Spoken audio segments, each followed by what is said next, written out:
Munduruku, eu sou Munduruku, sou eu, Munduruku, sempre serei. Ao lado dos meus pais, junto dos meus ancestrais estarei.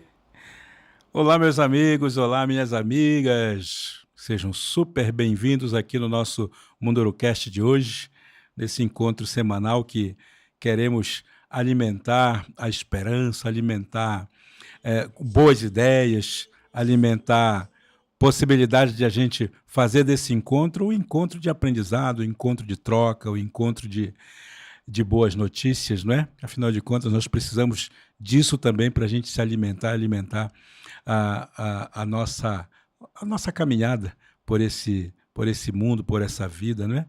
Sempre buscando o que há de melhor em nós mesmos e nas pessoas com quem a gente convive. Então é muito prazeroso estar com vocês, é muito prazeroso saber que vocês gastam um tempinho, né, de estar aqui com a gente também, nos escutando, procurando ouvir aquilo que a gente tem para dizer, e obviamente isso nos ajuda também a nos tornar humanos melhores, porque no final das contas, e como sempre eu digo, é isso que a gente quer, né? Nos tornarmos humanos melhores o tempo todo. E isso só é possível quando a gente é capaz de ouvir o outro, é capaz de fazer com que o outro também cresça, o outro se apresente, o outro possa revelar aquilo que tem de melhor de si. Então é esse o objetivo desse Mundurucast, e eu vou começar aqui, como sempre faço, com uma cruz, porque vocês sabem, eu sei que vocês sabem, que nós temos um interesse grande também de promover a leitura, de promover a literatura, e a gente sempre quer começar com um texto que possa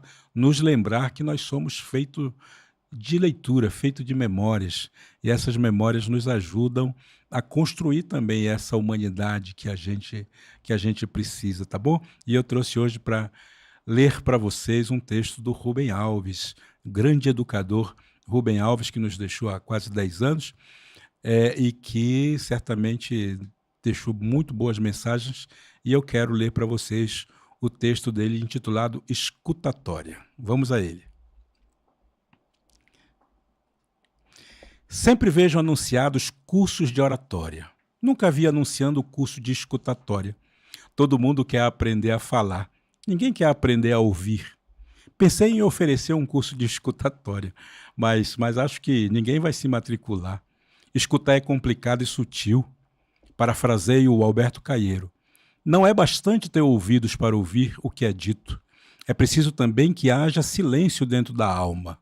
Daí a dificuldade de a gente não adianta ouvir o que o outro diz sem logo querer ter um palpite, misturar o que diz com aquilo que a gente tem a dizer.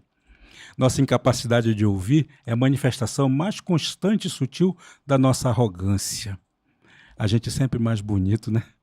Tenho um velho amigo, Jovelino, que se mudou para os Estados Unidos, estimulado pela Revolução de 64. Ele contou-me de sua experiência com os índios reunidos, os participantes lá no lugar, né?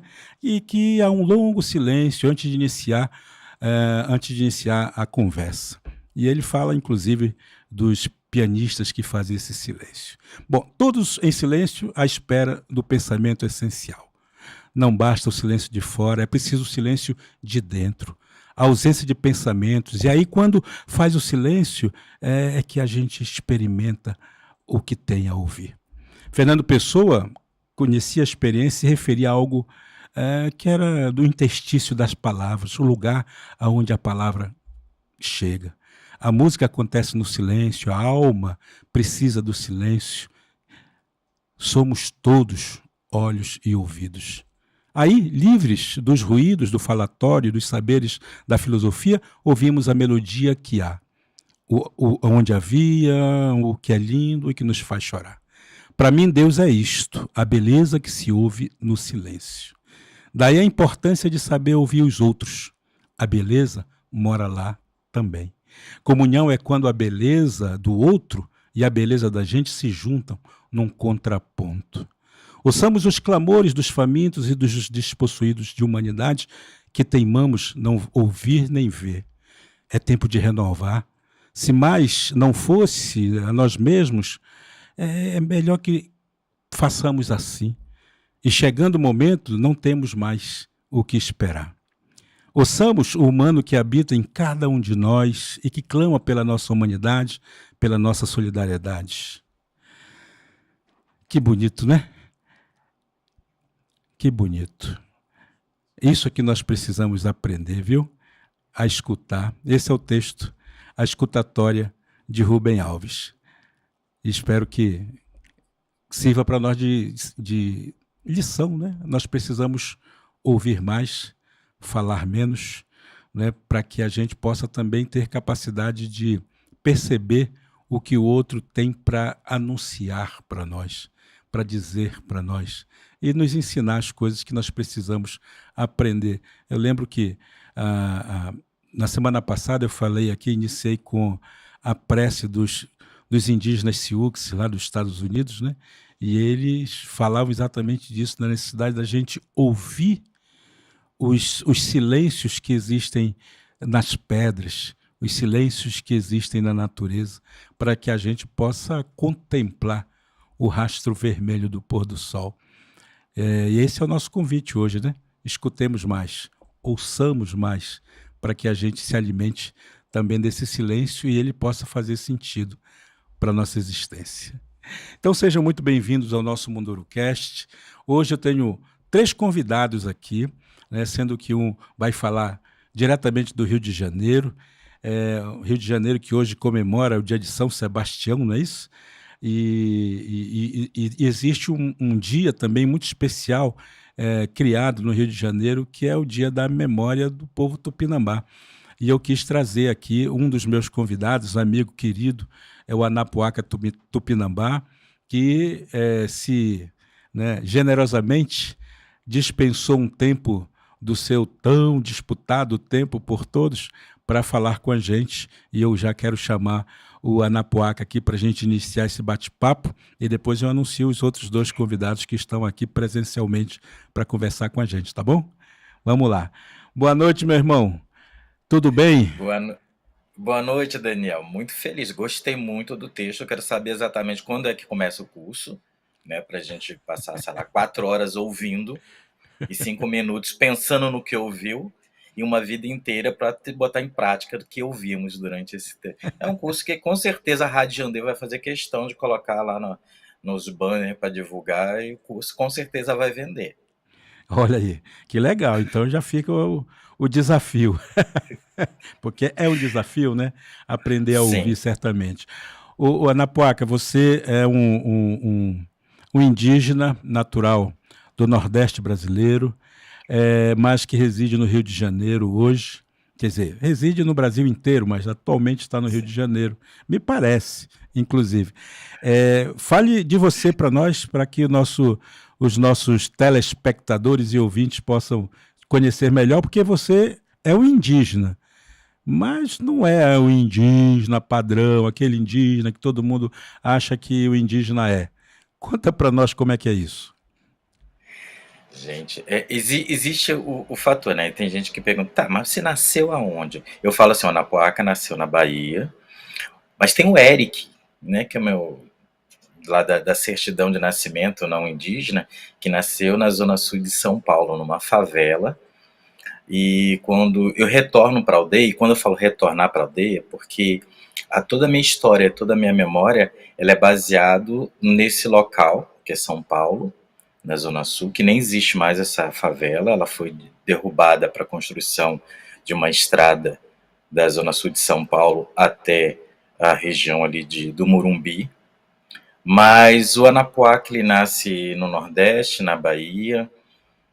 Eu me autodenomino Anapuaca a pedido do meu pai, que ele pergunta qual o nome que eu gostaria de ter.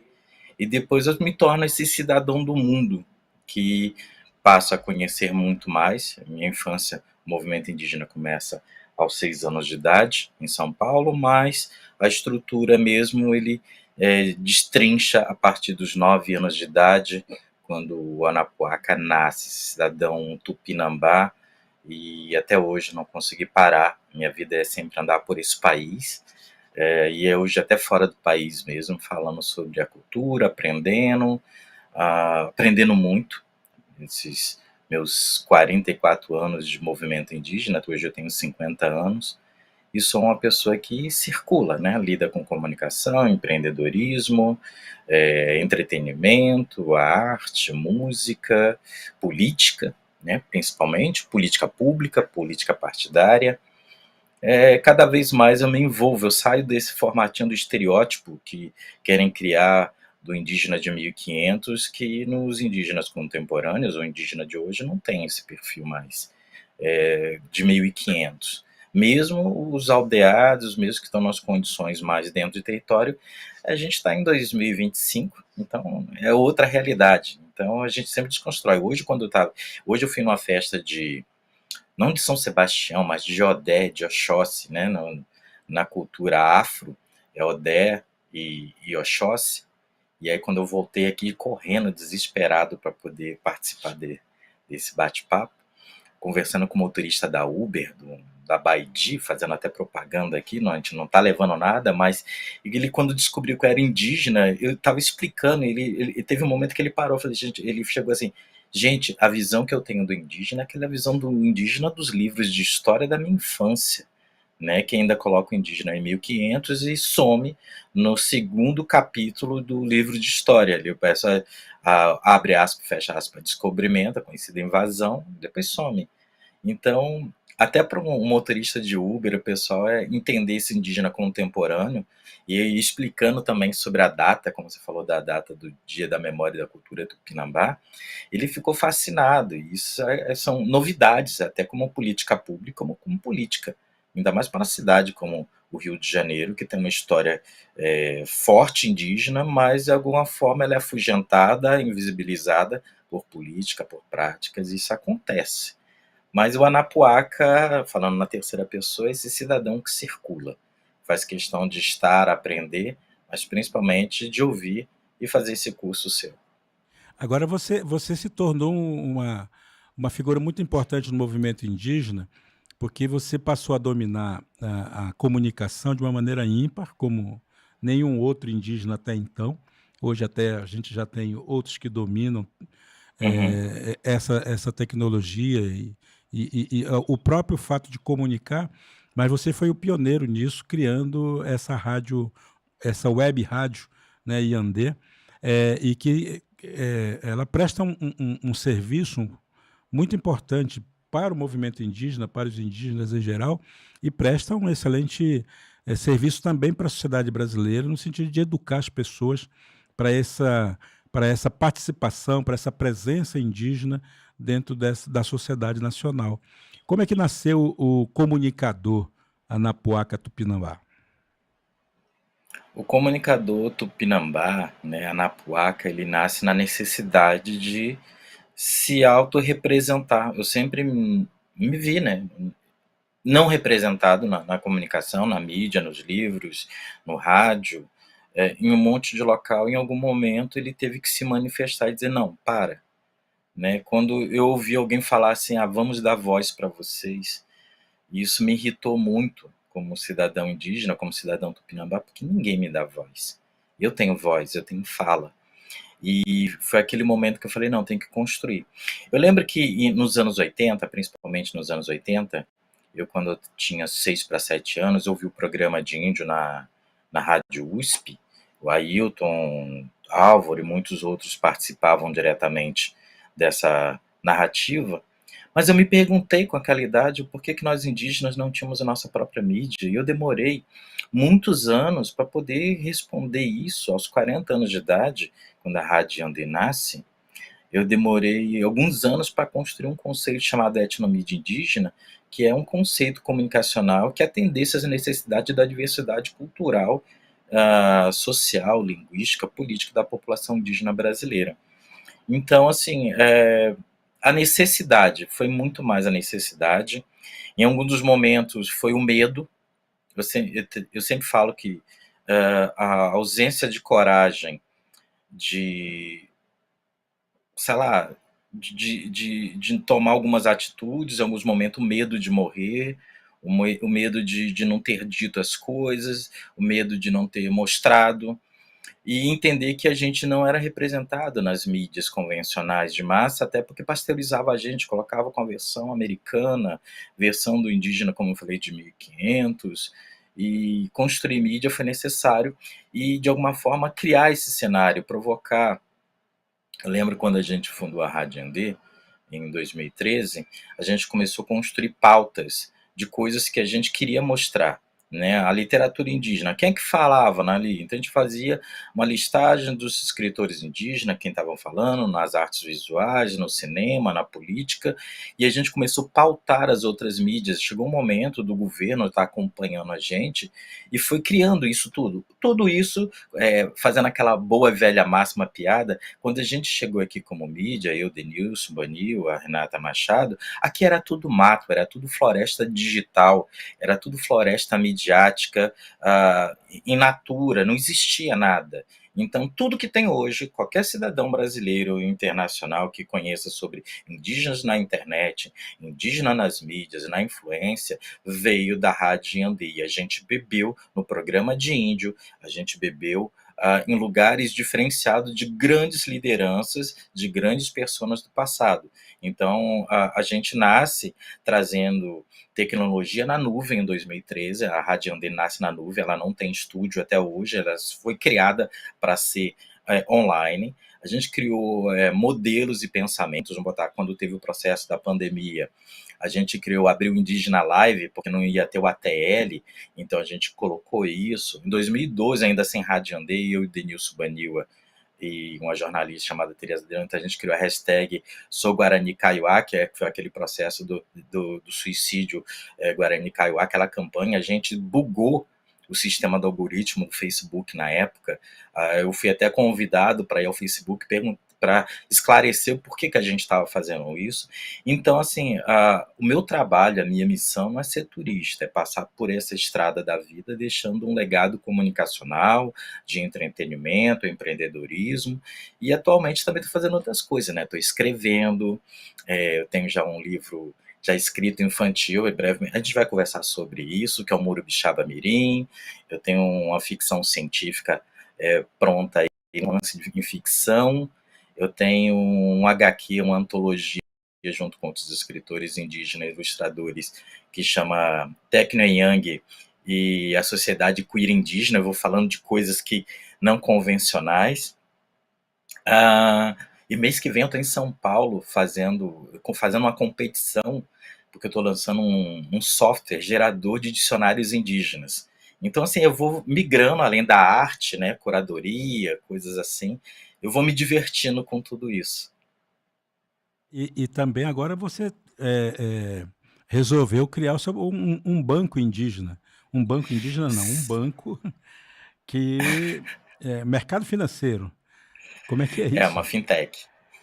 É uma fintech. Inditar um banco que nasce também com essa proposta, então ela está no MVP agora, todas as validações de captação. Como a Rádio Yandê, como qualquer outro processo, a gente pensou muito a questão de construir um conceito. Também para criar um conceito econômico indígena, eu tive que estudar muito, entender muito, não só do mercado, não como economista, mas entender a antropologia econômica social brasileira. E aí entender que, mesmo com as populações indígenas, a gente tem que pensar a diversidade econômica para construir isso, mesmo com a fintech, construindo digital. Escrevi agora um algoritmo só para o sistema de criptografia do banco. Então, assim, tem muita coisa para ser feita. Então, assim, eu não tenho tanta pressa para o banco funcionar, porque ela tem que atender necessidades de coisas que a gente sente falta no nosso sistema bancário. Primeiro, a questão do respeito sobre de quem nós somos nesse local, quanto a gente move de economia, né? Qual o PIB indígena brasileiro? Nem o governo sabe. Então, pensando nisso tudo, o Money Bank está nascendo com essa proposta. Então, além de comunicador, né, empreendedor, tem essa questão do banco. Então, assim, estou fazendo coisas. Um ariano tupinambá de Xangô que está o tempo todo em movimento e circulando, fazendo coisas. Money Bank. Mani Bank, vem de Mani, da deusa Mani, da mandioca, né? É Maravilha. prosperidade, a mandioca é prosperidade, então Isso, tem que maravilha. ser próspero. Que coisa maravilhosa. Eu, eu serei cliente com certeza, hein? Vai fazer campanha com a gente, vai ser contratado. Claro, o banco não quer só amizade, tem que pagar Oh. o, o Amigos, amigos. negócios à parte. O banco das nossas raízes, esse é o slogan Opa, do Money olha, Bank. que maravilha. Agora, Anapuaca, você acompanha bastante o movimento indígena, acompanha bastante a Uhum, política nacional. Você está acompanhando aí o que está acontecendo lá no Pará, certamente, né, com relação aos professores indígenas, e uhum. acompanha toda a mobilização indígena no Brasil inteiro. Qual é a leitura que você faz desse momento? Então, eu sou o cara mais crítico sobre tudo isso, né? Até o próprio movimento indígena às vezes fica meio chateado comigo, porque eu sou propositivo. Eu não passo mão na cabeça de filho, de neto e nem do movimento indígena. Porque se está fazendo certo eu digo, se está fazendo errado eu digo, tenho meus comentários políticos, análises políticas, e eu vejo que ali realmente está caótico, uma questão de realmente desrespeito, por mais que tenha a questão da tecnologia que poderia ajudar, mas não tem como fazer uma política educacional se não tiver a questão de professores em loco representando, e a gente vê que o sistema da educação eles sempre vão atacar como um meio de também fazer o etnocídio, o genocídio, ou outra palavra que eu utilizo muito, o holocausto, a manutenção do holocausto indígena brasileiro. Então, quando você tira o direito da aplicabilidade, dessa formação, de conhecimento também das culturas não indígenas, não só da cultura indígena, porque ainda temos esse problema no país, a aplicação da Lei 11.145/08, o processo de você ter professores dentro do território.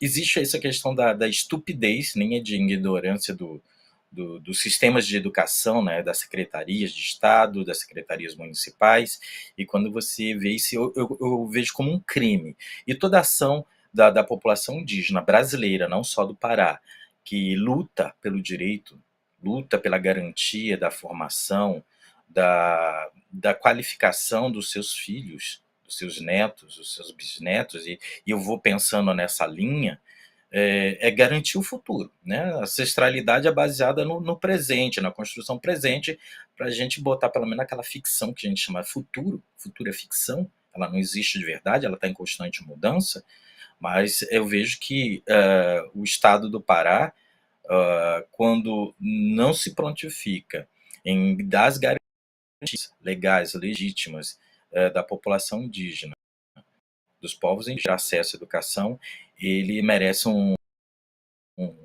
em Haia pelo crime de etnocídio a partir desse local, que é violação dos direitos constitucionais. Então, são várias violações que estão acontecendo lá. Ela não é só simplesmente uma ação local. Ele é um crime mundial sobre a população indígena local. Maravilha.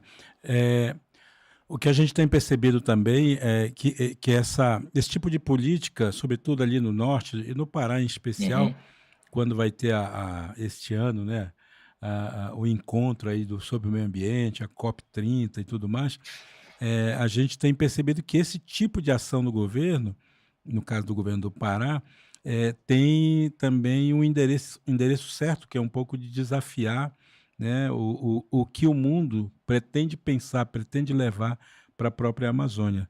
Então, o desrespeito pelas populações locais mostra também como a política ela é pensada para satisfazer outros tantos interesses que não exatamente da sua população, da população local.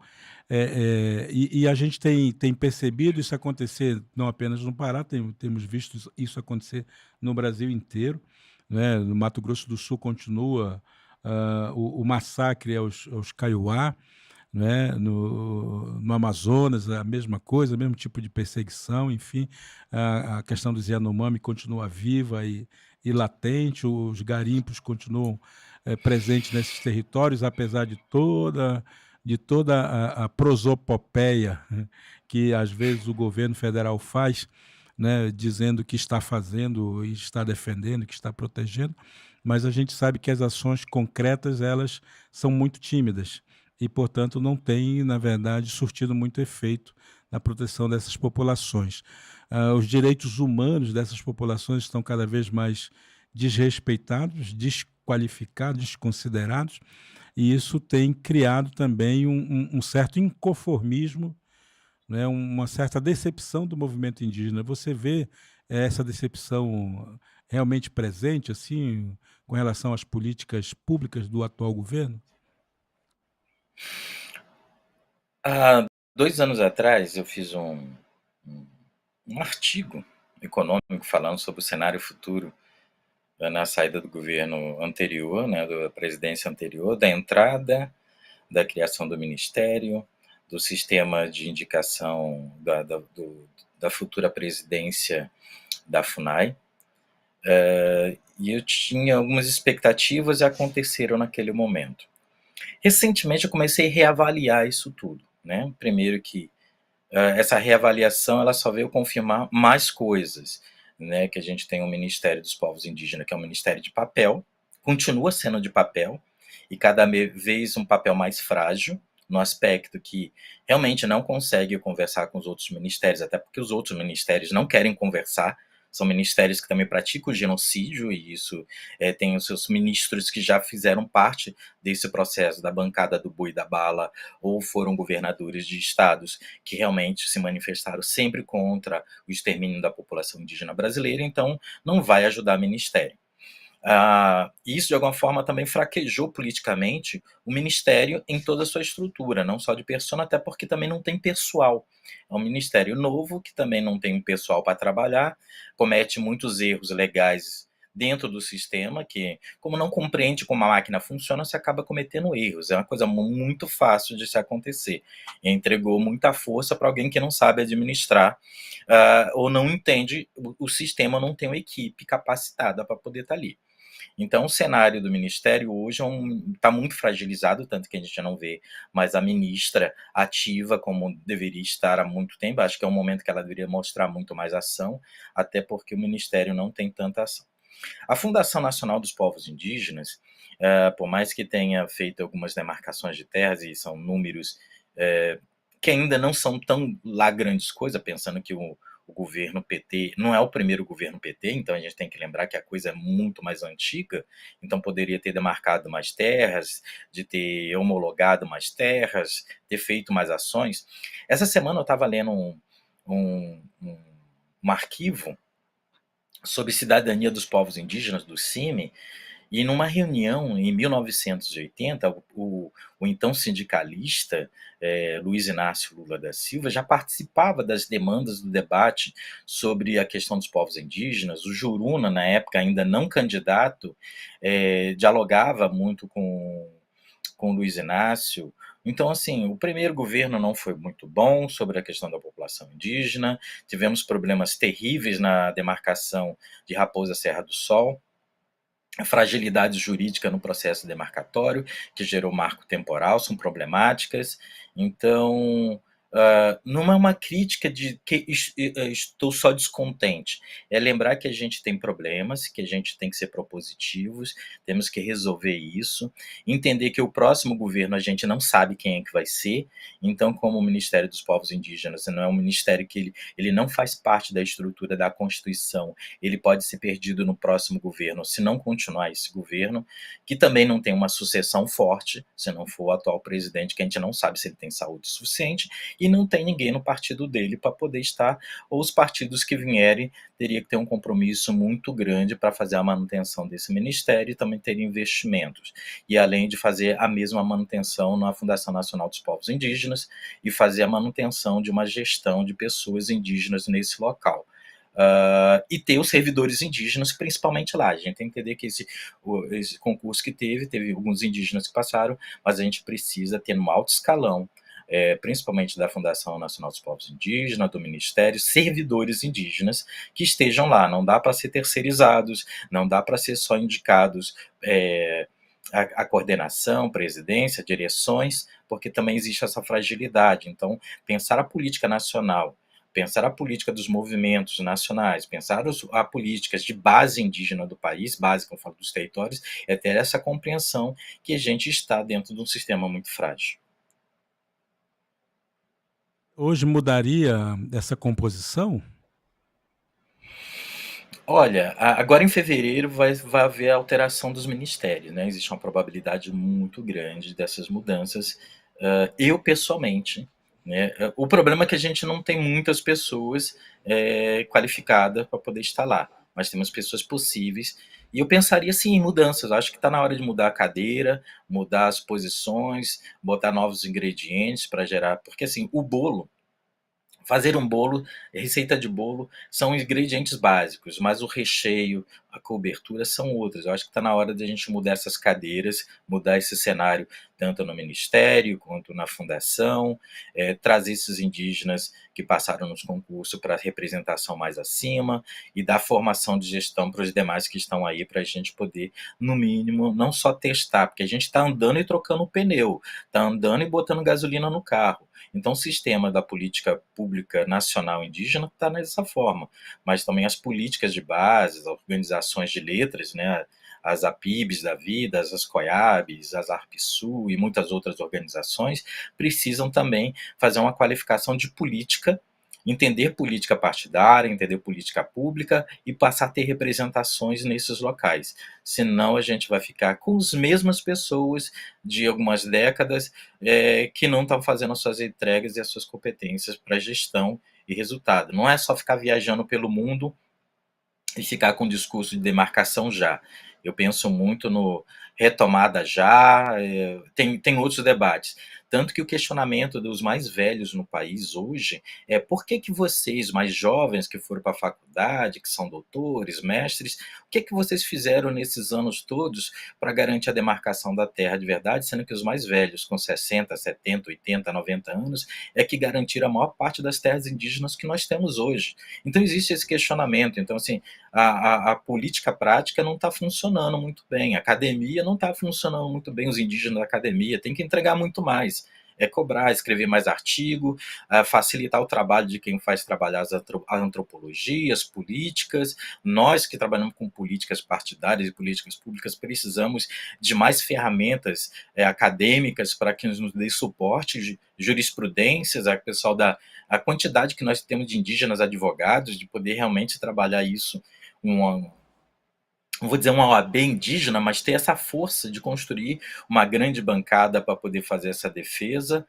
e pensar, né, muito mais, pensar fora da caixa, né, não é pensar não é nós índios só, é nós, povos indígenas, quanto a gente tem que lutar e repensar todo esse cenário. E quando você pensa na política partidária, na organização política dos indígenas, há algum tempo atrás se falava da criação de um partido, né, que representasse melhor os interesses dos povos indígenas, pensando inclusive em criar mesmo uma agremiação partidária. Você é partidário disso também? Acha que isso pode ser interessante para a articulação do movimento indígena? Sim, mas não para agora, ainda continuo pensando não no agora. Eu sempre falei e sempre fui muito franco com essa minha opinião.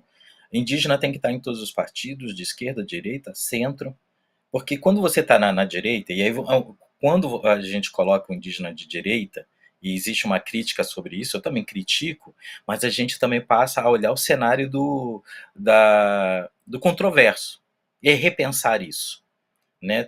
Não é porque o indígena está na esquerda que o partido dele, vai ser a favor dele. E é fato mesmo. A gente pode olhar que os mesmos partidos de esquerda não têm espaço para a população indígena construir. Mas eu sempre pensei que, sim, indígenas têm que ocupar todos os partidos, em todas as posições, não só ser um filiado, mas concorrer, botar seu nome, sacar a tapa e se candidatar e fazer o cenário do município estadual, do federal.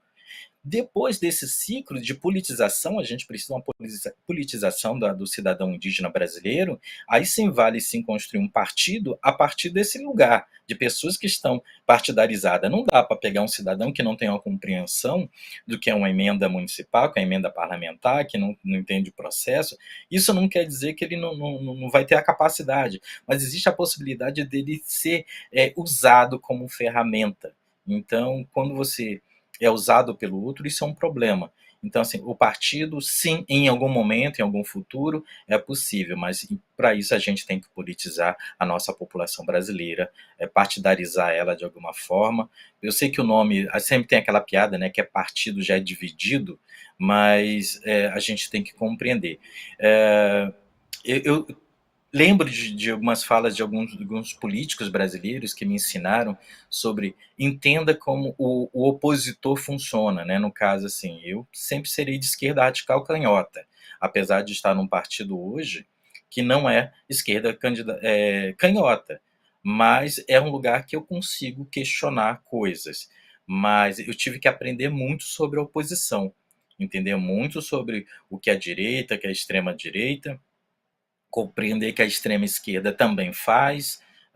E aí, onde é que a gente se encaixa como cidadão indígena?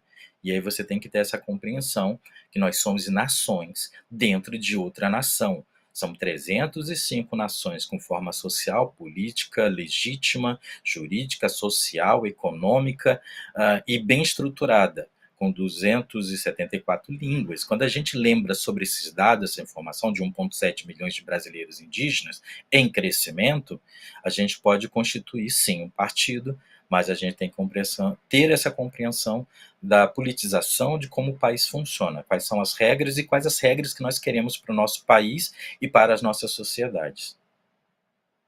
Muito bem, Ana Puaca. Ó, eu vou abrir aqui para as suas palavras de encerramento, porque acho importante você dizer, inclusive, aí o que você sonha, sabe? O que você sonha para o Brasil, para esse Brasil, como você lembrou, que é o nosso país, que é a nossa casa, né? Nós não somos simplesmente filhos do Brasil, né? Nós somos as mães do Brasil, né? Os nossos povos são as mães do que veio a ser esse país. Portanto, a gente tem um compromisso com essa terra, mais do que um compromisso econômico ou até político, a gente tem um compromisso de nascimento, de sangue, né? Que tem a ver com a ancestralidade. E eu perguntaria para o Anapuaca quais os seus sonhos para esse Brasil tão diverso, tão rico, mas tão desigual.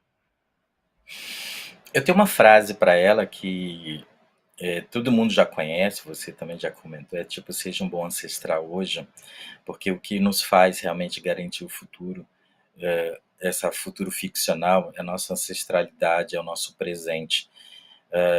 Eu amo o Brasil mesmo, né? Não é papo de nacionalista, é papo de um indivíduo tupinambá, da nação tupinambá, né? Que vive tupinambano por aí, como você vive mundurucano, que a gente circula fora do país, procura, mas eu amo esse país, né? Eu conheço todos os estados, eu tive o privilégio na vida de crescer no movimento indígena, de base política, social, cultural, comunicacional, de conhecer esse país. Eu amo ele muito. Então, não espere que eu vou passar por essa vida como turista. Vai ficar legado Tupinambá, vai ficar legado de Anapuaca, e mantenho, seja um bom ancestral hoje. É algo que você faz e muitos outros fazem, e eu sou feliz por isso. Maravilha, então fica aí o recado do nosso Anapuaca, seja um bom ancestral hoje. Isso significa dizer também que a gente precisa se comprometer com o agora, com o hoje, com o presente, para que a gente possa, aos poucos, ir oferecendo possibilidades de mudança, de transformação para esse nosso país. Anapuaca, muito obrigado, meu irmão, pela sua presença aqui no nosso Mundurucast de hoje. Para mim, um dia muito especial, o dia de São Sebastião, né? O dia de rezar, né? O dia de nos colocarmos no coração desse nosso país que é tão diverso nas suas crenças, no seu jeito de olhar para o mundo e dar respostas criativas para o que o mundo é. E é para falar um pouco disso que eu vou chamar daqui a pouquinho os nossos próximos convidados, mas antes a gente vai ter um intervalinho para tomar uma água, né? E daqui a pouquinho eu vou trazer para vocês dois grandiosos convidados aqui da cidade de Lorena para bater um papo, para contar para a gente também sobre cultura popular, sobre história, sobre a nossa cidade aqui de Lorena. E fiquem atentos que a gente já volta. Das coisas que o povo diz, no fio da navalha. Você já ouviu essa expressão? Você já ficou no fio da navalha, melhor dizendo? Quem nunca, não? Ficar no fio da navalha quer dizer que ficamos em algo de muito risco, algo extremamente perigoso, algo que nos causa extrema preocupação. É aquele momento que parece, por exemplo, que você seria demitido e aí a coisa não acontece. Se você ficou no fio da navalha, você recebe aquela mensagem do namorado, da namorada, que viu alguma coisa que não deveria. Sabe aquele momento que você pega o celular e faz assim, ó? Aí ele olha, tá escondendo o quê? Naquele momento, a sensação é de estar no fio da navalha. Essa expressão, ela é muito clara no seu sentido. Os meninos, né, os homens aí talvez entendam mais por conta da barba, que a navalha, ela ajuda a deixar a barba mais bem definida, mais bem alinhada, o corte é extremamente preciso. E essa precisão do corte da navalha é também o espaço de risco que eu corro quando uso essa expressão. Lembrando que expressões, elas estão associadas às coisas do nosso dia a dia, às analogias que fazemos com os objetos, os animais, os momentos, enfim, tudo aquilo que enriquece o nosso vocabulário. Lembrando que uma palavra pode não dizer nada, mas nesta palavra existe todo um sentido, um sentimento e uma forma de se expressar. Quando se sentir no fio da navalha, não corra. Essa emoção também é muito importante. Às vezes precisamos dela para tomar decisões mais assertivas. Para essa e outras expressões, curte aí o nosso canal. Das coisas que o povo diz, no fio da navalha. Aqui a montão é para não esquecer o que ele está ensinando para a gente, hein? Sobre o fio da navalha. Ó. Isso aí ajuda a gente a gravar. Você sabe que uma das características da oralidade é exatamente a repetição constante e permanente das coisas, das histórias, dos ditos populares, porque isso vai entranhando dentro das pessoas, sabe? E vai fazendo com que as pessoas aprendam o significado das palavras e dos ditos populares, né? Para que elas usem isso também depois na sua própria vida. Afinal de contas, se são ditos populares, se são sabedorias populares, é porque elas foram experimentadas, né? Embora elas não sejam tratadas como ciência, ainda assim é a ciência na prática, né? Porque é assim que a ciência se faz, pela experiência.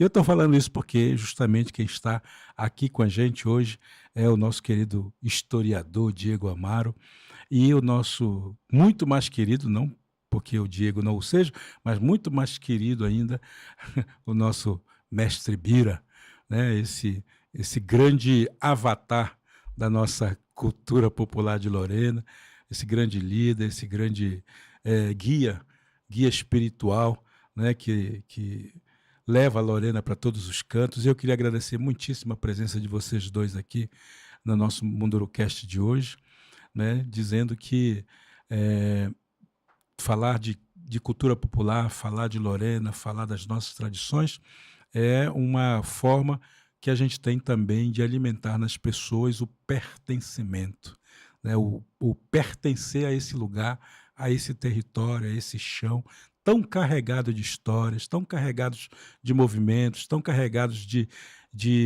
coisas boas e de coisas ruins, né? E que vai formando a nossa própria identidade. Então, falar disso é a minha paixão. Eu gosto muito de pensar na cultura popular a partir dessa ideia de pertencer no sentido até um tanto alheio à ortografia, né? Porque eu coloco um pertencer com S, ao invés de pertencer com C, que é o normal, coloco um S ali para mostrar que é um pertencer, né? Nós somos, né? Nós somos. E então é muito bom estar com vocês, ter vocês aqui presentes para falar sobre cultura popular. É claro que eu não podia deixar de falar também desse fato inusitado, um tanto estranho, que aconteceu em São Luís do Paraitinga, em que um sacerdote católico negou um grupo de Moçambique, um grupo, né, de cultura popular, adentrar dentro de uma festividade que já é tradicional e tudo mais. Eu quero que vocês falem sobre tudo isso, né? Mas, antes de mais nada, eu queria perguntar para o Diego, pro professor Diego, né? Como é o que vem a ser, de fato, assim, essa tal cultura popular? Daniel, boa noite. Primeiro, dizer que é uma satisfação poder estar aqui conversando com vocês, estando numa mesa junto com o mestre Bira, Daniel Munduruku, me enche, me alegra, porque vocês são parte dessa cultura. Quando a gente fala da cultura, eu acho que assim, a gente tem que começar entendendo que tudo é cultura.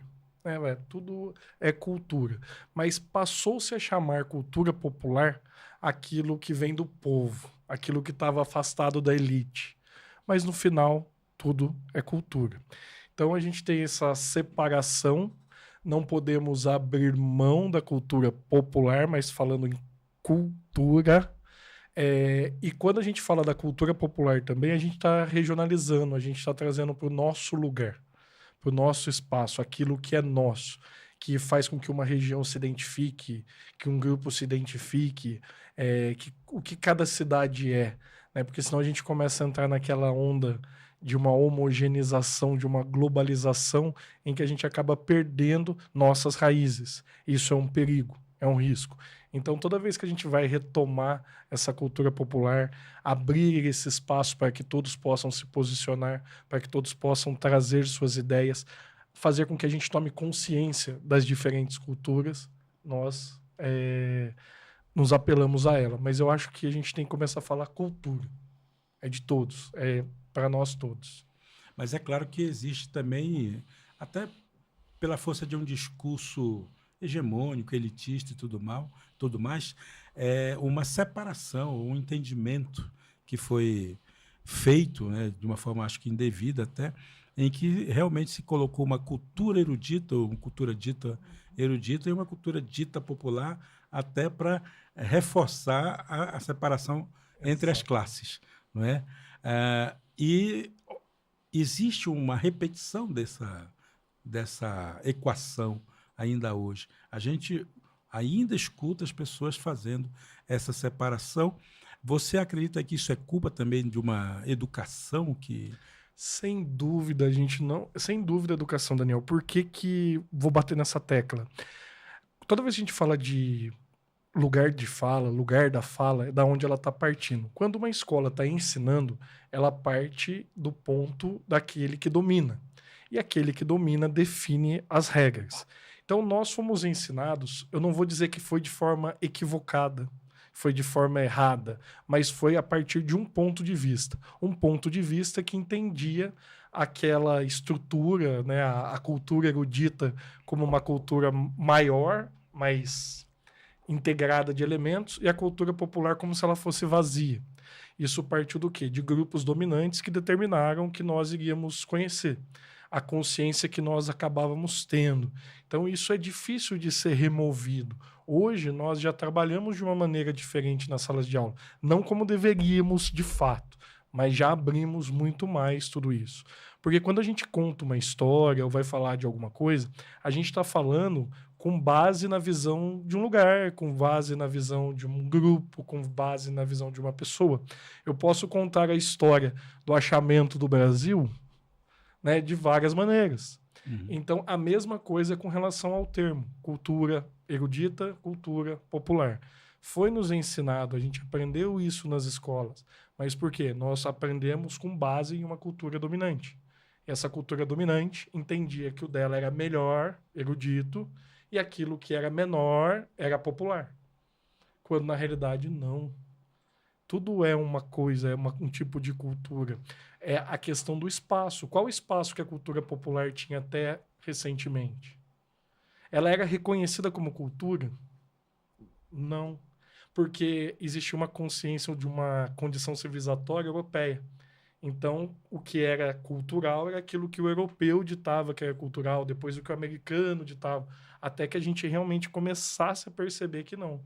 Existem diferentes processos de formação, existem diferentes processos de cultura, e esses processos de cultura não tem melhor que o outro. É seu processo, é daquele grupo, é daquela região, é daquela geografia. Então, tudo... Só que demorou para a gente entender isso. E também isso tem muito a ver com o modo de fazer a tal cultura, né? Porque você, por exemplo, é um historiador que se importa muito com a questão arquitetônica também, Gosto. né? E essa questão arquitetônica, ela traz consigo também, ela revela muito de um tipo de sociedade que até então se constituía, inclusive, como modelo, né? Mas as pessoas, normalmente, elas não têm esse mesmo olhar de valoração para um prédio, muitas vezes. Consideram a cultura, por exemplo, muito mais o fazer, a ação em si, o movimento, a dança, o canto, né, do que provavelmente os prédios que foram construídos num determinado momento histórico. Como é que você tem visto, ou tem acompanhado em Lorena as políticas públicas de preservação desses prédios históricos, dessa memória histórica? Essa é a pergunta de R$1 milhão. Eu tenho a resposta de 5. É uma pergunta difícil. Daniel, o patrimônio arquitetônico, ele é como tudo que a mão humana vai lá e encosta, né? A sua forma de trabalhar, tudo isso vai ser cultura. Mas vamos imaginar que os prédios são como esculturas de um tempo. Eles revelam o que cada tempo fez, como cada tempo pensava.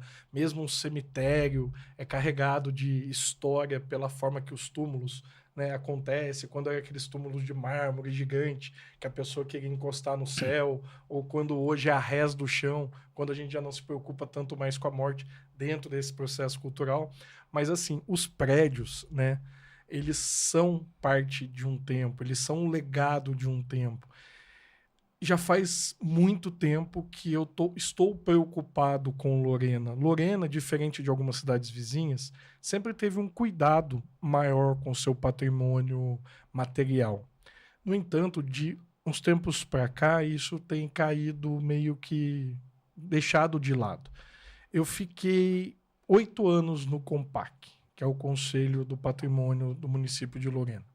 Lorena tem muitos imóveis, né, e muitas culturas também registradas. Porém, eu sinto uma falta de olhar. Agora, recentemente, acabamos de receber nosso novo secretário, que se mostrou já, né, tendo uma tentativa, só que nós já estamos amargando há algum tempo esta perda. Vamos lá, o Solar Conde Moreira Lima, que é um grande exemplar desse município. Por quê? O Conde, né, deve falar, mas um barão do café e tal. Ok, a gente tem que fazer a crítica também ao Conde. No entanto, foi um homem que dedicou a vida realmente ao município. Toda vez que nós vamos procurar material sobre ele, inclusive educação, se não fosse a ação desse Conde, nós não teríamos hoje Lorena como uma cidade universitária. Porque ele se preocupou com isso quando vai trazer salesianos para Lorena. Então, tem a Santa Casa e por aí vai. Enfim. Ele poderia ter pegado o dinheiro dele e passear em Paris. Viajar para a Europa. Não, ele não se moveu um dia dessa cidade. E a única coisa que ele pede, né, que ele fala assim, é que para que não esqueçam dele. E ele deixa aquele prédio meio que memória, para a educação também. Eu acho um descuido, uma falta de zelo com a história de pessoas. Não foi só o Conde que passou por ali. Né? Depois que ele sai, vira escola de meninas. Depois vai virar casa de cultura. O lugar de memória vai mudando também. Mas, em todo caso, aquela arquitetura ela é representativa para o município. Ela faz parte da história do município. Ela é um legado de nós todos, daqueles que construíram e daqueles que viveram. Então, assim, a gente tem que aprender novamente a respeitar as pessoas, respeitar o que elas fizeram, respeitar aquilo que foi deixado para nós. Eu acho que isso também é respeitar os nossos ancestrais, porque quando a gente fala, parece que é algo que nós tomamos para negros e indígenas, mas não. Todos aqueles que passaram por aqui em algum momento são também nossos ancestrais e também, de alguma forma, permitiram que nós alcançássemos certas coisas. E como um importante legado da cidade, eu acho que a gente precisa cuidar. Mas ele representa um tempo horrível. Não vou discordar. Mas, e ainda mais por isso, ele deve ser mantido lá, para que a gente não se esqueça. Porque o dia que a gente começar a pôr abaixo tudo aquilo que representa um tempo que a nós causa desgosto, as pessoas vão esquecer. Aí virá o perigo. Enquanto eu tiver resquícios de memória, eu ainda consigo me manter firme, lutando e impedindo que coisas nefastas, como foi a escravidão, aconteçam novamente em nosso Brasil, na nossa região. Perfeito. Depois eu vou perguntar para você, fica pensando aí que eu vou conversar com o seu Bira um pouquinho agora. Daqui a pouquinho eu vou perguntar para você o que você faria se você fosse o secretário de Cultura do município, nessa direção. Vai pensando. E eu tô aqui com o seu Bira, que fez aniversário esses dias passados. Foi. Parabéns, seu Bira. Quantos anos? 64. Eita, olha aí. 64 anos de muita história nessas costas, né? Muita história, muita teimosia. Pois é.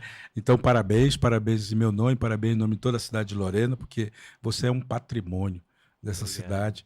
E você, todo o movimento que você faz, todo o trabalho que você faz pela manutenção dessa memória toda, sabe? Conte para nós um pouco essa sua história. Essa história de construir o movimento, de manter o movimento, porque ele já vem, né? Já é uma tradição de família. Como é que foi isso? Eu dou uma boa noite a todos e é um prazer estar aqui com o senhor para poder responder. Então, vamos falar do Bira. O Bira começou com meu pai e tinha os antepassados também. Só que na época a gente era moço, não tinha tanto assim interesse em aprender e aí ensinar. Como se diz, aprender ensinando também. Uhum. Mas a minha história é uma história até bonita. Eu, minha esposa, nós se conhecemos no grupo, nós namoramos no grupo, nós noivamos e casamos.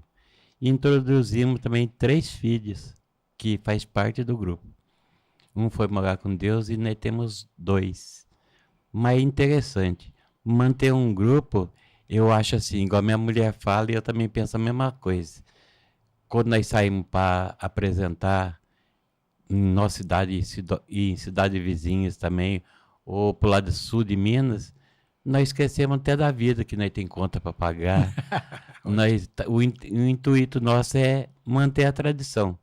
E manter a tradição é cativar o jovem. Para nós é um momento muito bom que... Enquanto nós estiver ensinando essa tradição de Moçambique, nós passamos a tirar essas criançadas do pensamento ruim, uma coisa que eu tenho muito medo do mundo das drogas. Então nós passamos a ensinar. O ensinamento do Moçambique, para mim, é uma coisa grandiosa, que a gente ficou muito reconhecido pelo esse ensinamento. Então, para mim, Moçambique é minha vida. Igual eu já falei em muitos lugares, né? Tem pessoa que olha, né, de meio atravessado. Eu falo assim, ó, enquanto o Bira viver, eu vou perturbar. Então é isso. Moçambique é uma cultura que eu amo bastante e faço meus companheiros amar também. Que é assim, quem não ama o que faz, não ama nada. Primeiramente, é amar a Deus, respeitar todos os orixás. Então é um negócio muito importante. Que legal. O Moçambique ele também tem um pouco, claro, uma origem nas tradições católicas, Tem. Sobretudo, né? Uhum. E essas tradições, ela, claro, se confunde com toda esse sincretismo Isso. que existe nas religiões católicas e religião afro-brasileira, e até mesmo inspirado um pouco nos saberes da tradição indígena e tudo mais. Isso. Tem uma junção aí que é o que, na verdade, eu sempre acho que é o que torna o Brasil um país bonito, né? Essa capacidade de fazer esse sincretismo. Agora, e a Igreja Católica, ela sempre foi muito tolerante, eu diria assim, muito respeitosa. Tolerante não no sentido de que está suportando, não, mas no sentido também de respeitar que faz parte de um movimento, né? Um movimento da própria cultura, né? Do próprio jeito da cultura se movimentar e se organizar. Você, bom, viu aí que aconteceu em São Luís do Paraitinga, né? Do Isso, padre lamentável. recusar a entrada do Moçambique Taubaté, né? Na igreja e tudo mais. Como é que você, como parte de um movimento desse, como é que você se sentiu? Olha, em si eu me senti ofendido, que é um ser religioso que traz os ensinamentos de Deus. Se ele parar para analisar o tanto de estudo que um senhor desse tem, ele devia ter respeito à tradição e à memória dos antepassados. Que os antepassados que ensinou esse povo de agora, como estou eu. Na falta do meu pai, tá eu tocando. Mas eu acharia que, sei lá, eu acho que a própria população e o povo devia chegar nele e dar, como se diz, não é dar um esculacho, é o poder público, as autoridades, Se bem que merecia. merecia afastar nem vou falar um padre, afastar esse cidadão que não tem respeito. Ele não tem respeito. Que uma tradição é igual nós saímos, o senhor precisa de ver não que nós vamos, como nós somos respeitados. Nós somos muito respeitados. E outra coisa que nós carregamos de bom, que esse grupo que entrou lá, leva a imagem de São Benedito na bandeira. Não importa que seja São Benedito, Nossa Senhora do Rosário, muitos santos que tem muitos grupos de vários tipos de santo. Uhum. Então, para falar em santidade, ele caminhou para um lugar santíssimo, que era para ter respeito à nossa tradição. Eu acho muito desrespeitoso. E outra coisa é que ele não enfrentou o Bira. Se enfrentar eu chegava na barba dele e ia falar com ele. Falar assim, olha aqui, quantos anos o senhor tem? Eu imagino que aquele padre lá tem menos idade que eu. Deve ter uns 50 e poucos anos, sei lá. Eu falava, eu tenho 64 anos de sabedoria. O que eu aprendi nessa vida é respeito, é respeitar. Muito bom. Amari, e você, o que me diz disso?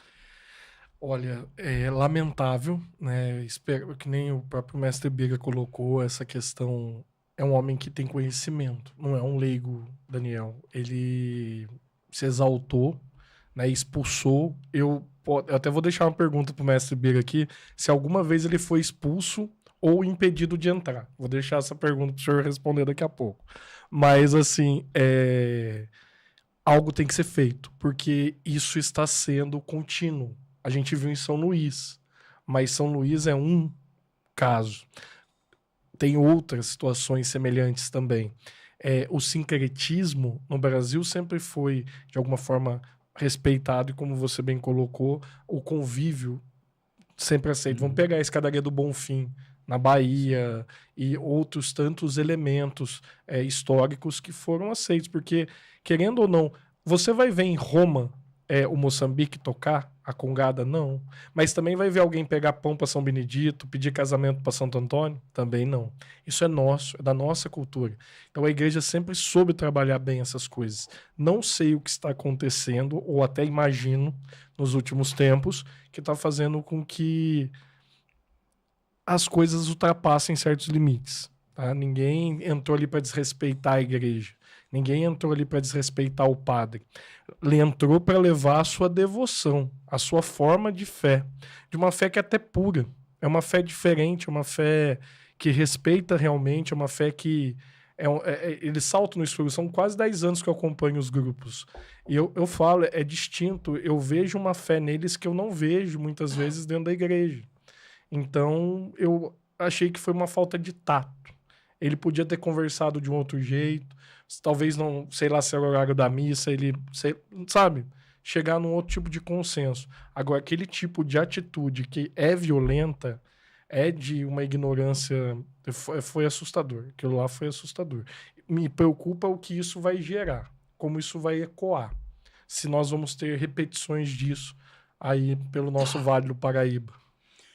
Isso também mostra, de uma certa maneira, penso eu, que a Igreja Católica ela tem mudado muito o seu próprio modus operandi nos últimos tempos, né? Aceitado, inclusive, ser mais intolerante do que sempre foi, né? A Igreja Católica, claro, não é exemplo de nada para nada, mas, ao menos, durante um bom tempo, ela soube conviver com esse sincretismo, né, soube pregar esse sincretismo e soube também conservar, preservar, de uma certa maneira, porque é uma maneira de manter os fiéis próximo dela. Sim. Então é uma estratégia também de manutenção dos seus fiéis, né? Porque é isso, a Igreja Católica vem de uma tradição milenar, ela foi aos pouquinhos descobrindo que existem 1000 formas de a gente acreditar, né? E que cada lugar tem a sua maneira, né? Vai ser assim na Índia, vai ser assim na China, se é possível ter igreja na China, vai ser assim em todos os cantos, né? Entre os indígenas é de um jeito também que leva em consideração o fato do indígena poder cantar na língua, poder rezar na língua dele, né? Fazer o culto de acordo com a realidade local. Sempre foi assim, né? Apesar de ser uma imposição, a religião católica é uma imposição, como a religião cristã é uma imposição em todo quanto é canto, mas ela sempre também primou por essa delicadeza, né? Uma delicadeza, não sei se falsa ou não, se oportunista ou não, mas o fato é que sempre houve essa tentativa de aproximação para manter os seus fiéis ali dentro do circuito da crença católica. E um fato como esse, que é muito visto ser cometido às vezes pelos evangélicos, os cristãos evangélicos, sobretudo para o culto de origem de matriz africana, a gente se assusta um pouco, se espanta um pouco e vê que talvez, de fato, como você lembrou, pode ser a influência mesmo de um discurso que tem proliferado na sociedade, que acaba clamando violência. Que acaba trazendo para esse lado. Sim. E eu posso... Claro. O mestre Biga. Vai. Vou fazer uma volta. Quebrar o protocolo aqui, Daniel. O senhor em algum momento foi expulso ou foi impedido de entrar? Eu vou falar de coração. No princípio, tempo do meu pai e meu sogro, que foi os fundador, nós viramos vários anos proibido de entrar na igreja de Nossa Senhora da Piedade e nunca tocamos dentro da igreja de São Benedito. A igreja de São Benedito é a igreja dos pobres, dos pretos. Então, passou na nossa vida o Douglas Rodrigues e Diego Amaro. Esses dois caboclos incentivou, nós empeitamos e entramos na igreja tocando. Então agora já quebramos o tabu. Agora nós toca. Importante. Mas nunca fomos convidados para tocar na igreja de São Benedito e nem na Nossa Senhora da Piedade. Então eu me lembro esse fato que ocorreu com nós. E hoje nós teve vários padres na igreja de São Benedito. Esse ano eu achei muito estranho. Nós quase não conseguimos tocar no pátio da igreja de São Benedito. O padre atual hoje. Não estou falando mentira, não estou falando para me gabar, mas o senhor pode procurar a saber sobre os grupos de Moçambique, que todo ano tem a festa São Benedito, vem convidada a congada de Guaratinguetá, uma congada de São José dos Campos e a nós. Esse ano, infelizmente, eu percebi que o padre não é muito favorável a tocar. Tocar no pátio já foi difícil. Dentro da igreja, jamais. Tocamos na quadra. Na quadra, nós tocamos. E rapidinho, tempo determinado. Sim. Entrou, tocou, saiu fora. Então, eu acho muito triste eu ter que falar isso, mas é a pura verdade. Não, tem que falar. Não é Isso mesmo? está acontecendo e isso suscita em mim uma outra pergunta que, como é que você tem visto, vocês dois, né? Mas você, Bira, como é que você tem visto o movimento, esses movimentos de cultura popular, né? Como é que você tem visto? E tem aumentado, tem diminuído a adesão das pessoas? As pessoas estão com mais vergonha ou estão querendo participar mais? Como é que você vê? Eu vejo assim, falta de incentivo, assim, igual vai ter uma apresentação, vai ter um evento, esparramar. Como se diz, esparramar é divulgar. Divulgação é mínimo. Então eu acho dessa forma. Agora temos bastante vereadora, mas só que nós continuamos a perturbar, né? Então, agora, o único sonho do Bira, que foi o sonho do meu pai e do meu sogro, é ter um lugarzinho especial onde não ocorra perigo, para nós ensaiar as criançadas. Nós queríamos fazer um tipo de uma escola de Moçambique, podendo pôr capoeira. Nós temos integrante dentro do nosso grupo que é mestre de capoeira. Então, tudo isso dá para nós ensinar. Enquanto nós trazer as criançadas para aquele convívio de paz e harmonia, quantas crianças não vão tirar do mundo das drogas, do mundo do álcool, alcoolismo? Então, meu sonho hoje, antes de eu partir, meu pai e meu sogro partiu sem ter esse sonho. Eu queria, pelo menos, deixar, não meu nome, o nome do grupo em terra para poder ensinar esse povo, essas crianças, esses adolescentes. Domingo agora nós fizemos fora do dia da data certa. 11 de janeiro de 1981, que saiu os papéis do grupo, de formação do grupo. Mas domingo agora nós fizemos 44 anos de existência. Então, desde quando eu me aproximei do meu pai, ele ensinando as coisas que eu sei tudo hoje, então faz muitos anos. Faz muitos anos. E até hoje não tem um lugarzinho adequado para a gente pôr as crianças, com segurança. Ter um banheirinho exclusivo, ter um vestiário exclusivo para homens e mulheres. Então esse é meu sonho. Hoje eu estou aqui com satisfação que o senhor, como se diz, né? Eu acho que o senhor tem o mesmo linguajar do Bira. Nós somos positivos, nós falamos positivo. Somos resistência. E teimoso também. Exatamente. E nesse sentido, Amaro, aproveitando a deixa, como é que você tem visto as políticas públicas? Existem isso tudo que nós falamos antes, inclusive com relação aos prédios históricos, à memória histórica da cidade. Como é que você tem visto, nos últimos anos, as políticas públicas para a cultura em Lorena? Daniel, isso foi muito importante. A Lei Paulo Gustavo e a Política Nacional Aldir Blanc, ela abriu portas que antes era muito difícil de você conseguir abrir, né? Você conseguir acessar. Ambas leis, elas permitiram que muitos grupos pudessem aparecer, acontecer, que culturas pudessem ser demonstradas. Porque sempre foi um trabalho hercúleo, né? Eu vejo Mestre Bira fazia Moçambique numa época que o máximo que eles conseguiram era um caminhão para levar o pessoal em cima do caminhão. Então, assim, imagina a dificuldade. Hoje, essas trilhas, de alguma forma, foram abertas por esses pioneiros e com essas políticas de incentivo está sendo possível. A crítica que eu ainda tenho um pouco à política é o seguinte: são grupos culturais que às vezes têm dificuldade de acesso a certos documentos.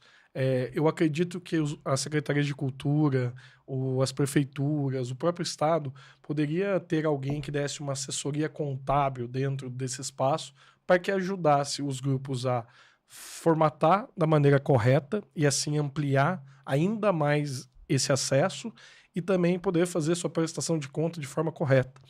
No entanto, hoje, esses dois projetos, inicialmente, já deram um respiro para a cultura que eu não tinha visto. E olha que eu acompanho aí via IEV e tal, já tem uns 20 anos também. Mas pelo menos aí nesse período que essas duas leis foram criadas, eu vi Lorena aparecer de uma outra maneira. Permitindo que grupos como o pessoal do Vale Resistir, Quilombo, do hip hop, outros movimentos culturais, companhias de teatro, tivessem assim respiro e pudessem assim produzir e apresentar sua arte, sua cultura. Mas para além disso, o que você acha que falta fazer? Que é a pergunta que eu te fiz ainda há pouco, né? Aqui é um exercício de imaginação, certo. Então não se sinta oprimido pela pergunta. Mas fosse dado a você a caneta de secretário de Cultura do município de Lorena, tendo você o conhecimento que tem, e com a cidade e tudo mais, o que você acha que precisa ser feito para que a cultura ganhasse pelo menos um status diferente dentro da atual realidade? Você tá com umas perguntas boas hoje. Assim, Estou afinado, estou afinado. Afinado. Daniel, assim, o ser secretário de Cultura em Lorena, eu vejo como um grande desafio para quem for ocupar essa cadeira. Por quê? Dos municípios que eu conheço, eu sou filho de Guaratinguetá, mas eu não vejo uma cidade com tantos movimentos culturais diversos como Lorena. Então, assim, Lorena tem uma riqueza e uma diversidade cultural muito grande, o que torna a vida do secretário um pouco complexa, porque ele precisa compreender todos esses segmentos para poder trazer soluções que de alguma forma possam alcançar a todos. Eu acho que o primeiro passo nesse sentido é sentar e dialogar com cada um. Não dá para fazer sem o diálogo. Na sequência, eu preciso de um plano de cultura muito bem traçado, muito bem desenhado, para que aí possa sim iniciar políticas que possam favorecer. Eu gosto da ideia da Secretaria de Cultura, mas eu acredito na concepção de uma fundação cultural. Eu acho que seria, vamos dizer assim, mais interessante, porque ela permanece. A cultura muda prefeito, muda o secretário, então, assim, por mais que ele tenha boa vontade, há uma dificuldade. Uma fundação cultural, eu tenho uma perenidade. E como a cultura, ela possui poucos recursos, eu acho que em Lorena é 0,7 no orçamento. Até a gente ficou sabendo, acho que é isso mesmo. E também vamos dizer, precisa de um esforço. Tornando-se uma fundação, acho que o exercício seria mais interessante. Na condição de secretário, se isso ocorresse, eu procuraria uma forma de solidificar e fazer acontecer uma fundação cultural. Mas isso não enfraquece a figura do Enfraquece secretário? a figura do secretário, mas a gente tem que pensar na sociedade, na comunidade. Então, pensando na comunidade, pensando na sociedade, eu acho que esse enfraquecimento também é importante, Daniel. Mas isso é o Diego Amaro. Tá?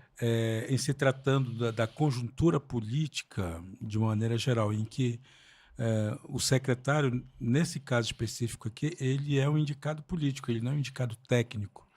Efetivamente, por mais artista que seja ou não, ainda assim ele é um cargo de confiança e nesse caso, especificamente, como em muitos outros, é um escolhido político para fazer política na cidade.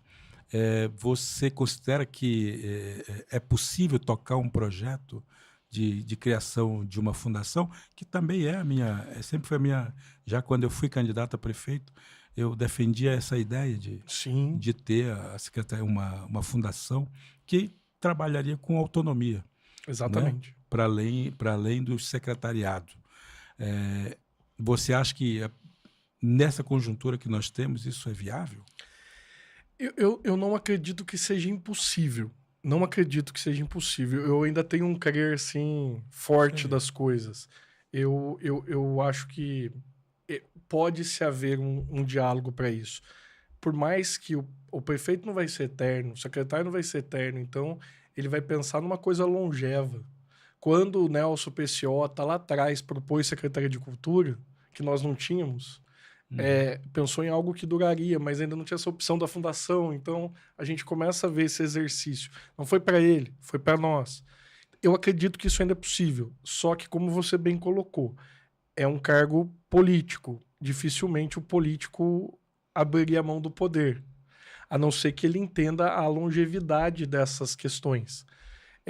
Hoje, eu não vejo isso sendo possível de acontecer, por tratativas de partidos, por uma série de coisas, que a gente sabe também que o secretário não pode acordar de manhã e decidir fazer. Ele vai ter que dialogar, não só com o prefeito, mas com partidos e tudo, os vereadores e assim sucessivamente, como a democracia exige. Mas que seria um caminho interessante para um lugar que é tão multifacetado como Lorena, seria. Mas eu não acredito também que seria possível agora. Ô Bira, e essa coisa de você precisar de um espaço, você certamente já fez apelos para a própria Câmara dos Vereadores e tudo mais. Quais foram as respostas que você mais recebeu? Então, o senhor certamente conheceu o Aloysio Vieira. Ele deu um local para nós. um terreno. Ele deu um terreno pra gente e nós sonhamos em montar um galpão, fazer uma sede. Só que, na época, meu pai não pôde estar mexendo para fazer esse galpão. O que aconteceu? Quando nós achamos um canto para nós fazer esse galpão, nós descobrimos que o terreno não era, foi vendido. E nós já vem lutando. Ó, Paulo Neme, esse que saiu, Marcondes. o Marcondes, qual outro? O Silvio. Silvio. Só que agora eu tô muito assim, confiante que ele falou assim, na próxima eleição, se eu for candidato, eu vou dar um lugar adequado para vocês tocarem. Então, já chegou a época. Agora eu não fui ainda atrás dele, mas garantiu que vai dar um espaço pra gente. Dá não. Locar nesse espaço, eu falei assim, eu não quero espaço pro Bira. Eu não quero esse lugar pro Bira. Uhum. Eu quero pro Moçambique. Sim. Então, eu estou esperançoso que nós consiga esse ano ter esse espaço. Mas o que o senhor falou é verdade mesmo. Hoje em dia, eu estou assim, meio descrente, você entendeu? De tanta luta. O Diego agora ajuda nós, o primeiro secretário do grupo da gente. Nós pagamos contador, nós pagamos papelada, nós pagamos alvará. Hoje, eu acredito que agora não está saindo do bolso, mas antigamente era tudo do bolso do Bira. Uhum. Precisava de um sapato, o Bira tinha que sair, se virar e comprar. Uma pele de instrumento, igual agora nós reformamos duas acordeão, 2 fole, que meu pai deixou 2 para nós. Então estava muito danificado, nós teve que trocar o fole dela para nós poder se manter. Mas esse ano eu estou confiante. Estou confiante que palavra dada é palavra empenhada. Eu falei, torna a falar, não é um local pro Bira. Sim. Eu vou estar lá atuando enquanto Deus me der vida e saúde. O dia que eu me for, tá lá, locado lá, Associação Moçambique de São Benedito. E quem ficar, vai tocar. Eu já penso nos meus filhos. Um Deus levou, tem 2 em terra. Que eles tomem conta, e aí vem os familiares. Já tem 2 netos, então quer dizer, a tradição não está se acabando, está evoluindo, está aumentando. E eu conto muito com os companheiros. Igual domingo. Domingo eu fiquei até bem assim, emocionado do que eu falei. Está ocorrendo da mesma forma que ocorreu no tempo do meu pai.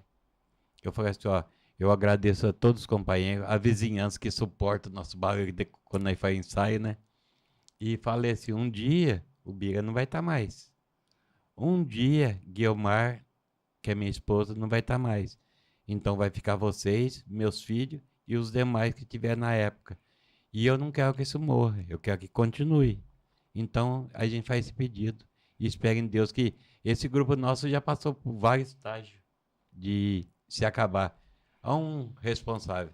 Teve um dia que ele passou por casa, ele e o Douglas, nós sem condições, sem meios para ir à frente. Ele falou, não, vocês não vão pagar não, vamos tocar. Então, e esse caboclinho aqui tem a mesma idade do meu filho. Então, não é por causa perder que eu vou falar. Mas eu tenho como filho que ele me motivou a continuar. Então, eu devo muito respeito a ele e pela motivação de nós estar até hoje. Só que agora ele me deixou mais valente. Ele falou assim, mestre Bira, vamos lá, vamos tocar. Então nós vamos. E outra coisa que eu achei muito legal, esse homem fez uma divulgação tão grande a gente, que nós tocamos no estado de Minas todo, estado de São Paulo, aqui na região do Vale Paraíba, então nós estamos muito reconhecidos. Só que naquele tempo, igual eu casei, não tinha esses vídeos, esse negócio para comprovar que eu casei, né? Uhum. Hoje em dia tem muitos meios. Sim. Põe nesse Face, nesse Instagram, o Zap, então esparrama. Que coisa linda. A gente espera muito, e isso que o Diego falou é uma verdade. Lorena tem uma diversidade de grupos, Grande. de grupos de cultura, que é extremamente importante. Inclusive, foi o único grupo social organizado que, de fato, se manifestou, né, nas mudanças todas que foram acontecendo aí ao longo do tempo, mostrando exatamente que é um grupo que tem a sua diversidade, mas ao mesmo tempo tem seus interesses em comum, formando de fato um grupo, né? Porque o grupo não é pensar igual, né? O grupo é ter uma diversidade, mas ter uma unidade dentro da diversidade, dentro das diferenças de pensamento, dentro do jeito de abordar determinados elementos da cultura. Isso é uma coisa bonita que Lorena tem, de fato, que eu considero ser um grande patrimônio do movimento cultural da cidade, porque tem a cultura muito, muito rica, enfim, assim como tem o Moçambique, tem lá o grupo de teatro, né? Tem a cultura, digamos, erudita, tem as academias, tem a dança. Puxa, realmente é um lugar, é um celeiro, né, de cultura, que precisa ser supervalorizado, porque isso, e o gestor público precisa pensar nisso. Isso gera recurso, isso gera turismo, né? Isso gera presença de pessoas na cidade, isso gera economia, portanto mobiliza, movimenta, traz, né, o movimento turístico. A gente tem aqui uma tradição literária rica que não é aproveitada, não é? E que precisa ser aproveitada, porque os nomes de pessoas que passaram por aqui são extremamente sólidos, potentes, pesados, e que precisa se transformar aqui num núcleo, né? num centro de referência mesmo da literatura, do Moçambique, enfim, de todos esses movimentos. Aqui seria um grande lugar para fazer um grande festival de cultura popular, de fato, né? Em todos os sentidos da palavra cultura. E nós temos o mês das congadas. Tem uma lei aprovada do dia 19 de novembro, há muito tempo, 2006 foi aprovada, que é o dia da Congada e do Moçambique. Aqui em Lorena. Aqui em Lorena. Opa, passou em sessão de câmera, foi aprovado. Vamos trazer isso. E, Daniel, nessa perspectiva que você falou, até gostaria de colocar um ponto. O Vale parece que espera a volta do café até hoje. E deixa passar a coisa que poderia ter transformado o Vale em um lugar ainda mais rico do que o café um dia o fez, que é o turismo. Tem lugares que tem um atrativo e faz com que o município todo viva em torno de um atrativo. Quantos atrativos nós não temos? Quantas rotas nós não temos? Quantas histórias nós não temos? O que está faltando também é olhar para tudo isso. As pessoas falam assim, o turista que vai fazer o lugar, sem dúvida, mas o turista vai atrás do que é diferente, ele não quer ver a mesma coisa. Igual, até as festinhas, né, que tinha aquelas festinhas antigas de igreja, cada lugar, a quermesse era de um jeito. Hoje não, é tudo igual. Então por que você vai sair para ir naquela se a outra é igual? Não, eu quero ver o diferente. O que nós temos de diferencial? Olha quantos diferenciais Lorena tem. Quantos diferenciais o Vale do Paraíba tem, mas não tem um trabalho de turismo adequado. Algumas cidades, por exemplo, a Guaratinguetá, até hoje tem dificuldades para receber turistas religiosos, do Galvão, por exemplo. Então, assim, tá tentando, mas ainda é passos lentos.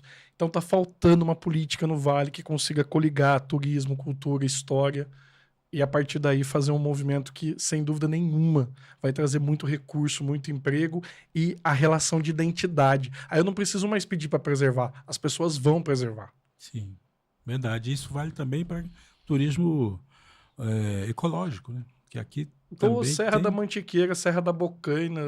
Sim. E aqui é subaproveitado tudo.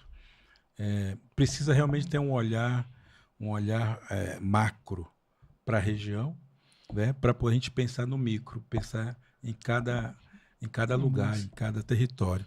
Mas muito bom.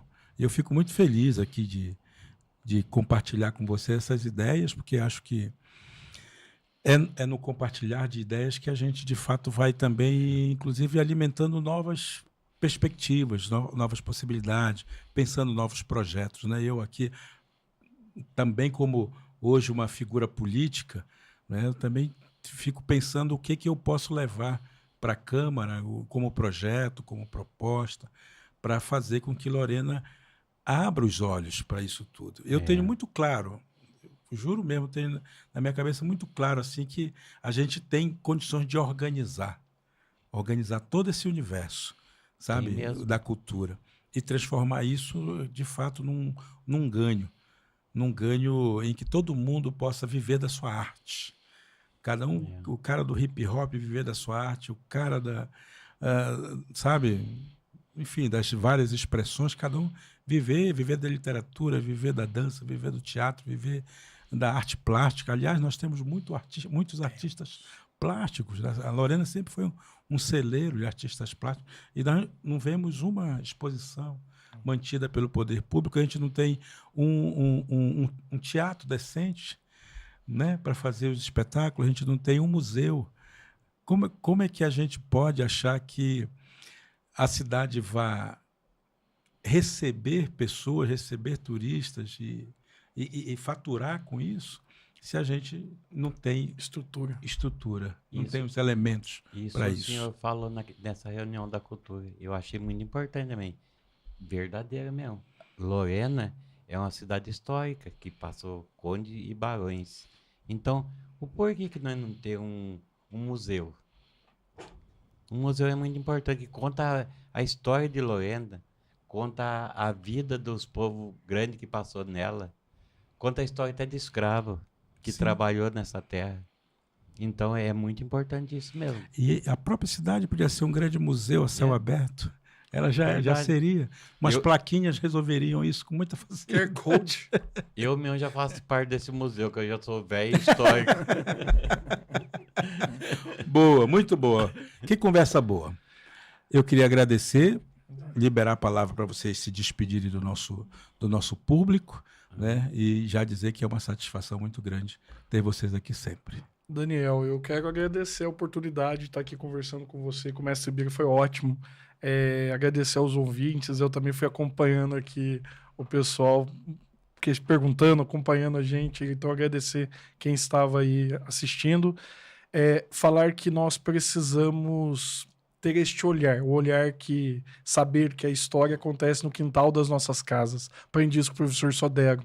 E acho que a gente precisa continuar batendo nessa tecla que a história acontece no quintal das nossas casas. E esse bate-papo acho que revela isso, mostra também caminhos que a gente pode começar a percorrer.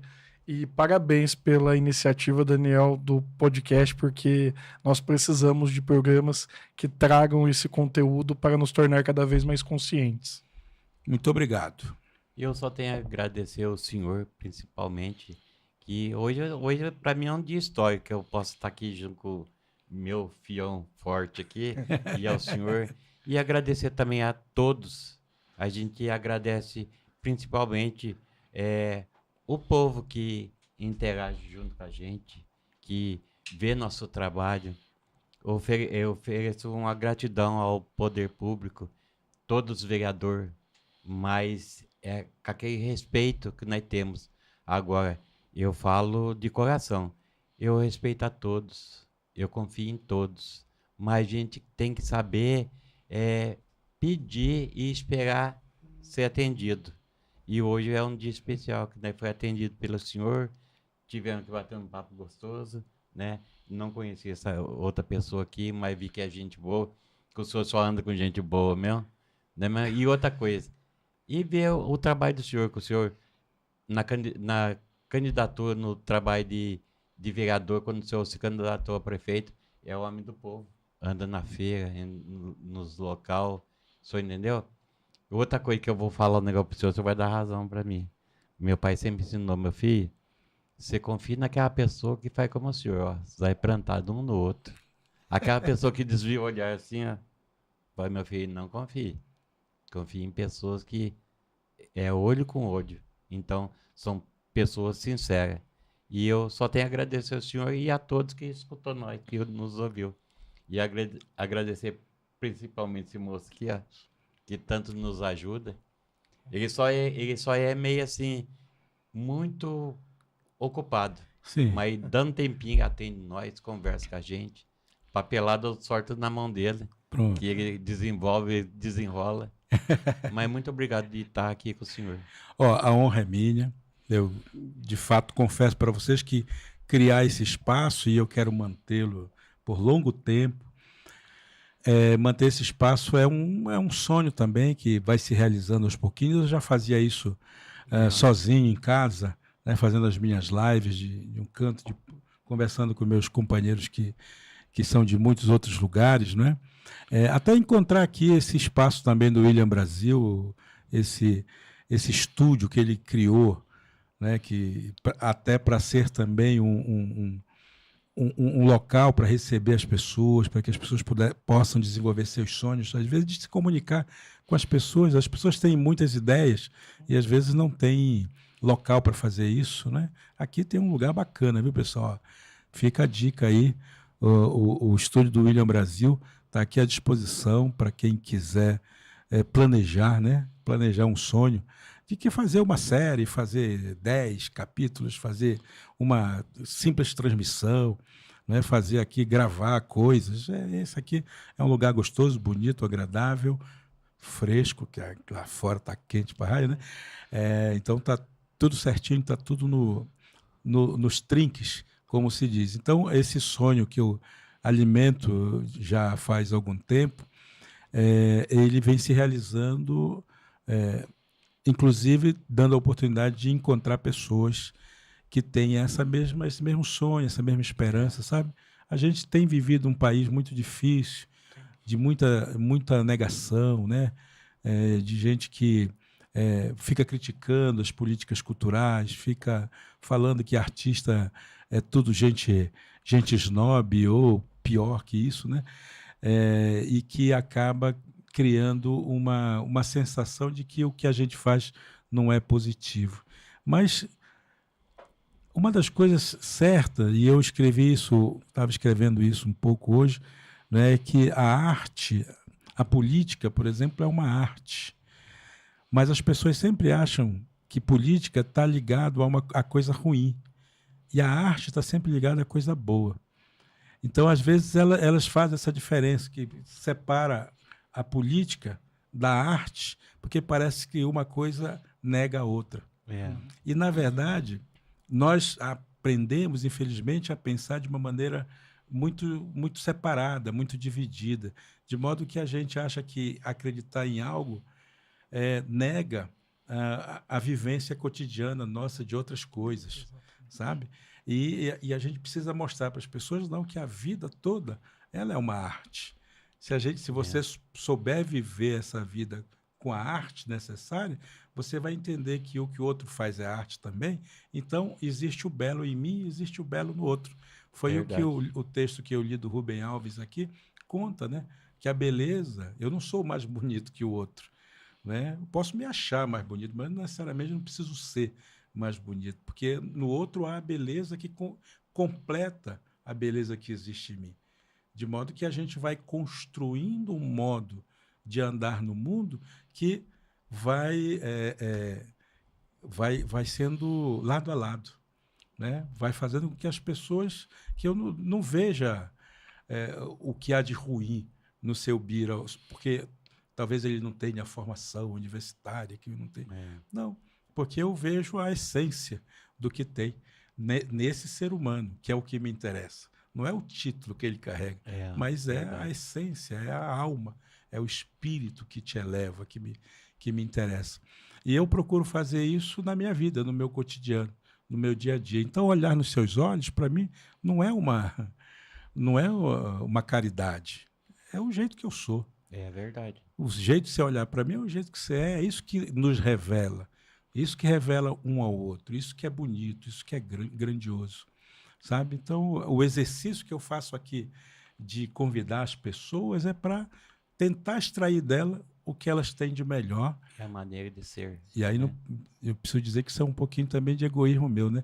Porque eu quero aprender, eu quero tirar para eu poder também ir formalizando o meu jeito de ser um humano melhor. O senhor fez eu lembrar de um verso que nós canta lá em casa. Por favor. Nós conversando, nós fizemos esse verso.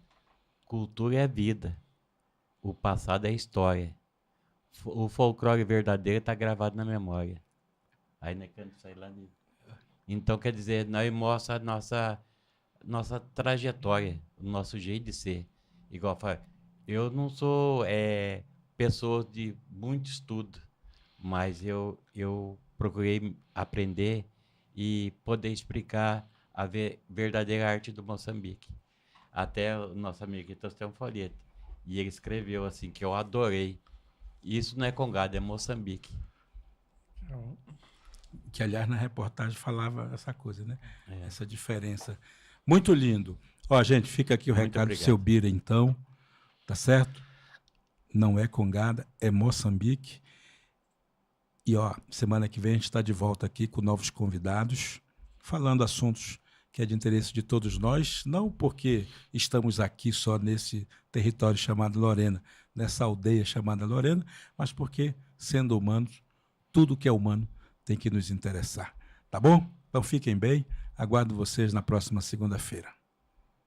Tchau.